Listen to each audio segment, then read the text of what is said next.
O Senhor esteja convosco.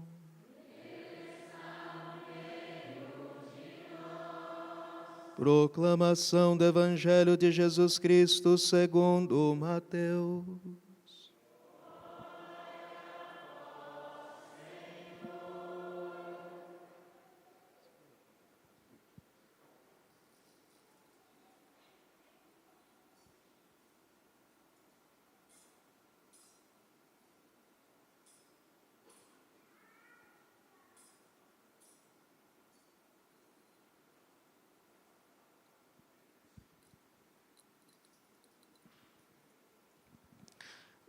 Naquele tempo, enquanto Jesus estava falando às multidões, sua mãe e seus irmãos ficaram do lado de fora, procurando falar com ele. Alguém disse a Jesus: Olha, a tua mãe e teus irmãos estão aí fora e querem falar contigo. Jesus perguntou àquele que tinha falado: Quem é minha mãe e quem são meus irmãos? E estendendo a mão para os discípulos, Jesus disse: Eis minha mãe e meus irmãos. Pois todo aquele que faz a vontade do meu Pai, que está nos céus, este é meu irmão, minha irmã e minha mãe. Palavra da salvação.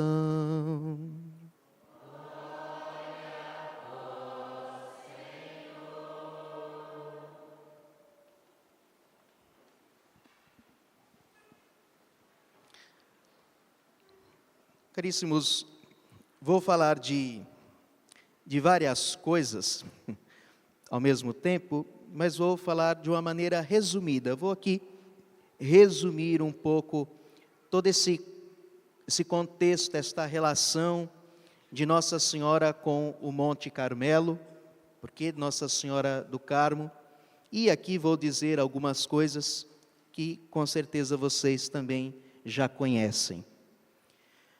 Mas a devoção a Nossa Senhora do Carmo, embora tenha havido a aparição de Nossa Senhora para São Simão Stock, quando ela deu o escapulário, mas a devoção a Nossa Senhora do Carmo já existia na igreja antes, muito antes, já desde o século XII, Nossa Senhora já era invocada como Nossa Senhora do Monte Carmelo, Nossa Senhora do Carmo. Mas as raízes dessa devoção mariana, elas já se encontram no Antigo Testamento.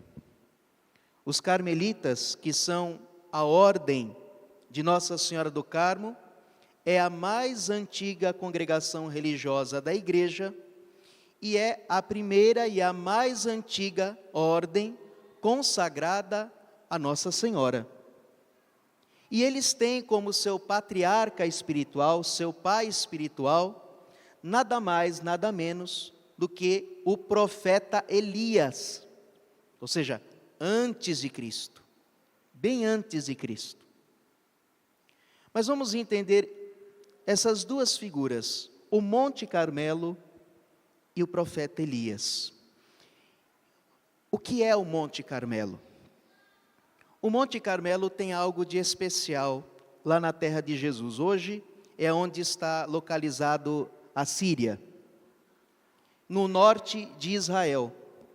Nós sabemos que Israel é uma terra, em alguns lugares, árida, desértica, em outros lugares, semiárido. Ou seja, não é como as nossas regiões, que sempre tem verde para tudo quanto é lado, capim para tudo quanto é lado, mato para tudo quanto é lado. Agora, no tempo da seca, a gente vê as flores vindo, flores roxas, amarelas, daqui a pouco os ipês. Mas não tem essas coisas. Mas, perto do litoral, numa região assim, eis que o Monte Carmelo é verdejante.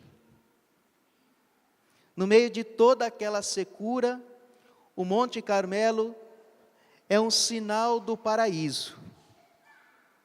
Ele é verdejante, lá em cima. Lá sim, é um jardim. E esta palavra Carmelo, que tem origem do hebraico, significa a vinha do Senhor, ou o jardim do Senhor. E o profeta Isaías vai dizer num determinado momento, lembremos que Isaías é o profeta do Messias, é por excelência o profeta que anuncia a vinda do Salvador.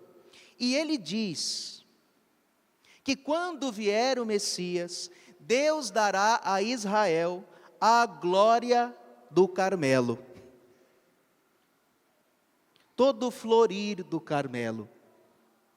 Porque o Monte Carmelo é, na verdade, um sinal de Cristo. Que no meio do deserto da nossa vida, da secura da nossa vida, por causa das consequências do pecado de Adão, que nos tirou do paraíso, então Cristo é este monte, que quando nós subimos nele, nós encontramos as pastagens verdejantes, como diz o Salmo 23. Ele nos conduz a um lugar onde tem pastagens, onde tem água e podemos repousar. E neste jardim, a mais bela de todas as flores, a mais bela flor do Carmelo, é a Virgem Maria. Jesus disse no Evangelho: a minha família é aquele que faz a vontade do meu Pai que está nos céus. E de todos os meus irmãos, que buscamos fazer a vontade de Deus, a Virgem Maria é o exemplo e o modelo de quem fez a vontade de Deus de uma maneira magnífica e perfeita. Por isso, ela é a mais bela flor do Carmelo. A mais linda, a mais cheirosa, a mais bonita, que não tem mancha, que não tem ruga, que não tem pecado. Ela sobressai sobre todos, porque nós tivemos que ser purificados depois do nosso nascimento, mas ela teve a graça de receber os méritos da cruz de Cristo na sua concepção, e foi concebida sem o pecado. É a mais bela de todas. Mas também não é só isso.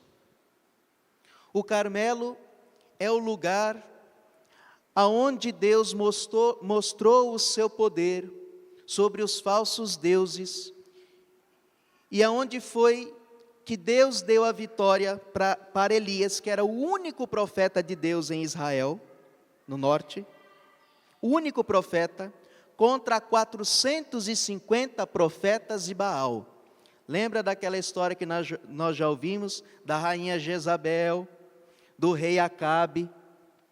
Pois bem, todos os profetas de Deus tinham sido mortos, e Elias teve que fugir durante 3 anos.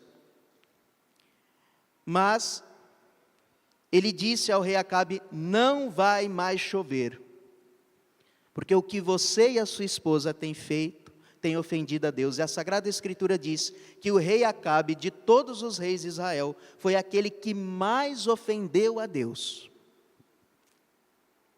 Mas depois dos 3 anos de seca, então Elias convoca todo o povo de Deus e os 450 profetas de Baal, e lá ele faz uma proposta de que ele iria oferecer um sacrifício para Deus, mas não ia botar fogo, porque era assim que se fazia, matava-se o cordeiro e depois botava fogo. Então, os dois iam fazer o sacrifício, ia fazer o altar, mas ninguém ia colocar fogo. E o Deus que mandasse fogo do céu era o Deus verdadeiro. Bom, resumindo a história, já sabemos o que aconteceu. Deus mostrou a sua glória. E não só mandou fogo do céu que queimou a vítima, mas queimou todo o altar. A Sagrada Escritura diz que queimou até as pedras e a poeira. Ficou no chão duro, de tão poderoso que foi a manifestação de Deus. Portanto, o Monte Carmelo é o lugar aonde se escuta a palavra de Deus, aonde se obedece a Deus, aonde se aprende a ouvir a Deus. E quando no século XII, os eremitas começaram a fazer ali, foram lá para o Monte Carmelo. Eremitas são monges que vivem sozinhos. Mas eles tinham um combinado, era a regra da vida deles. Eles moravam sozinhos, mas todos os dias eles iam para uma capela, onde se celebrava a missa, e esta capela era dedicada à Virgem Maria. E então ali já tinha a devoção a Nossa Senhora do Monte Carmelo.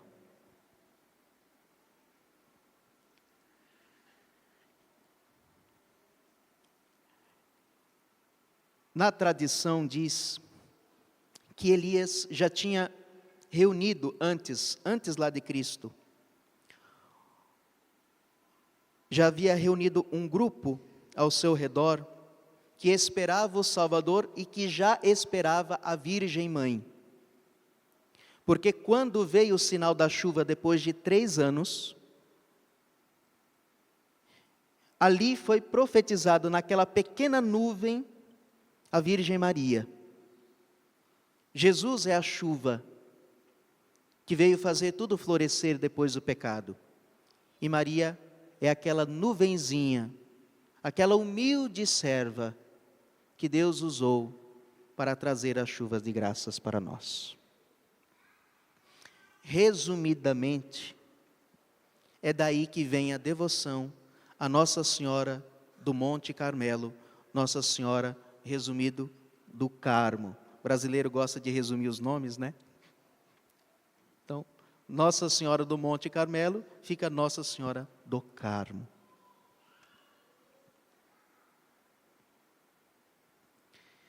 Os anos se passaram, e esta congregação que já tem lá os seus primórdios no profeta Elias, no século XII, ela floresceu, mas depois foi muito perseguida, porque começou a crescer e infelizmente, até por outras ordens religiosas eles foram perseguidos, porque era uma congregação muito radical, porque era para que tudo isso, não precisa tanto.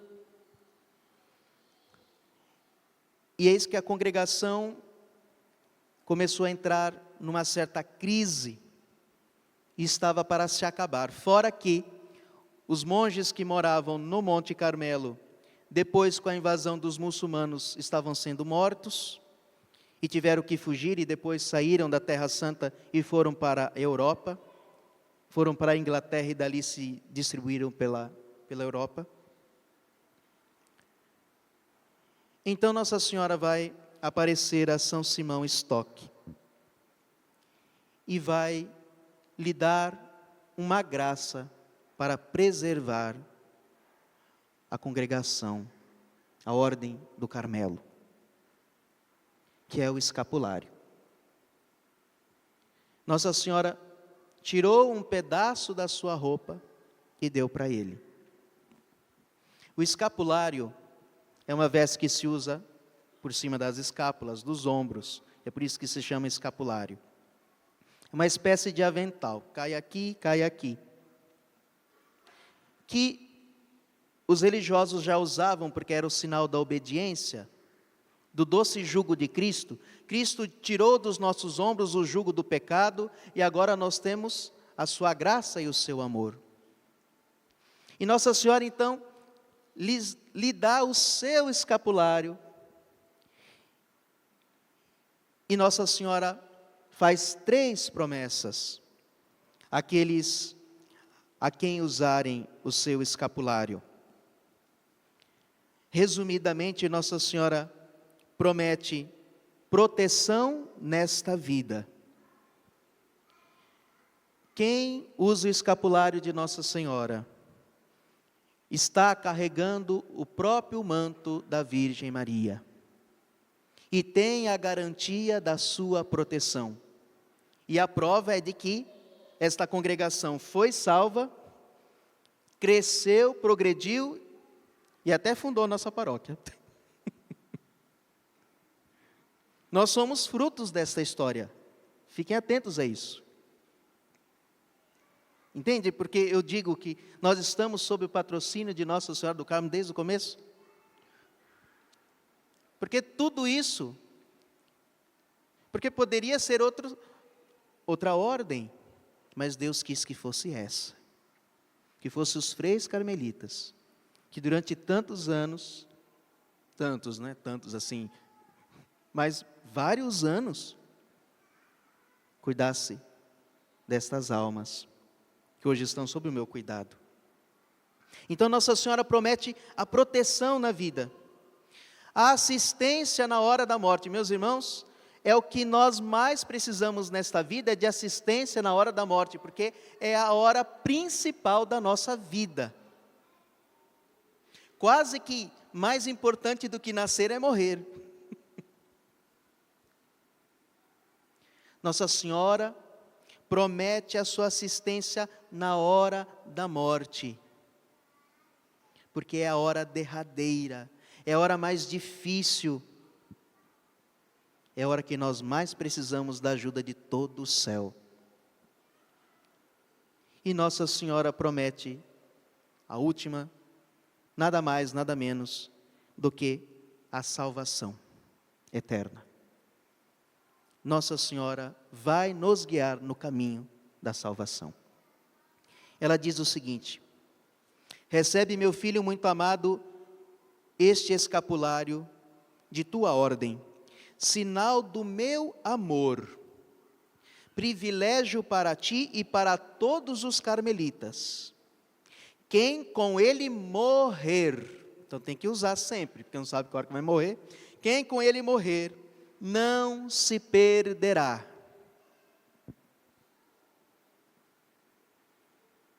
Mas é claro, meus irmãos, que não é um amuleto e uma superstição.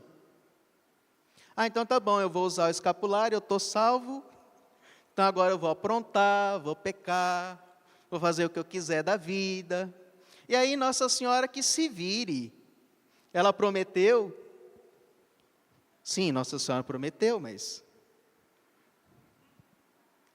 você também tem liberdade. Você também pode jogar tudo isso fora. Então Nossa Senhora nos ajuda, mas nós também vamos ajudar ela a nos ajudar. E nós vamos fazer o que nós temos que fazer, ser bons cristãos. Lutar ardorosamente esta vida que nós precisamos. Rezar, vir na igreja, fazer todos os nossos deveres. E com a ajuda de Deus e de Nossa Senhora, aquilo que nos faltar, ela completará. Aquilo que nós não fomos capazes, ou aquilo que os nossos pecados e as nossas fraquezas nos tiram de Deus, ela cuidará para nos devolver.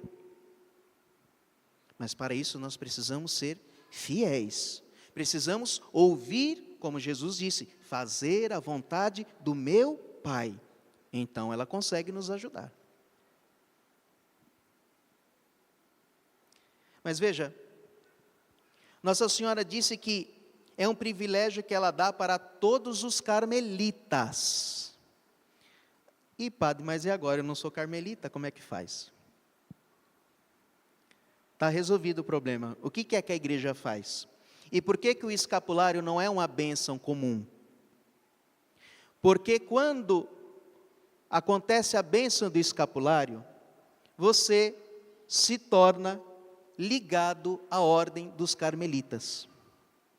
Quando você recebe o escapulário, você está participando dos bens da ordem do Carmo. Você se torna um carmelita.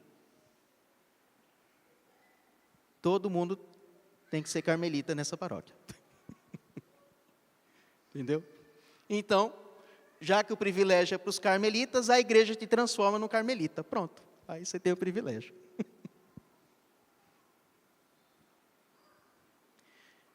Então, nós precisamos viver como os carmelitas. Amar Jesus e Maria como os carmelitas amam, como eles ensinaram e nos ensinam até hoje. Como Santa Teresa d'Ávila nos ensinou, como Santa Teresinha do Menino Jesus nos ensinou, como São João da Cruz que nos ensinou, são todos carmelitas. E por fim, para não me alongar mais ainda, esta aparição de Nossa Senhora foi em 1251 a São Simão Stock, onde ela revelou o escapulário, mas depois, em 1322, ao Papa João XXII, ela vai dar um outro privilégio, que é o privilégio sabático. Nós sabemos que todo sábado é dedicado a Nossa Senhora. Então, Nossa Senhora promete que os seus fiéis devotos, os fiéis devotos do seu escapulário, serão tirados do purgatório no primeiro sábado depois de sua morte. Nossa Senhora promete tirar do purgatório, no primeiro sábado depois da morte, os seus zelosos e fiéis devotos. É o privilégio sabatino. Gostaram, né? Só que nós precisamos ser fiéis. E não podemos esquecer disso, porque a gente bota o escapulário e depois de 2 anos já virou um negócio que tira e põe. Não, meus irmãos, é a presença de Nossa Senhora e de Jesus conosco. Não pensemos que isso é desculpa para pecar, mas é mais motivo para sermos mais fiéis e mais constantes a Jesus. E para terminar, não posso deixar de falar, quando Nossa Senhora de Fátima apareceu, lembra que a última aparição foi em outubro. Quando Nossa Senhora apareceu em setembro, ela disse às crianças: em outubro virá Nossa Senhora do Carmo.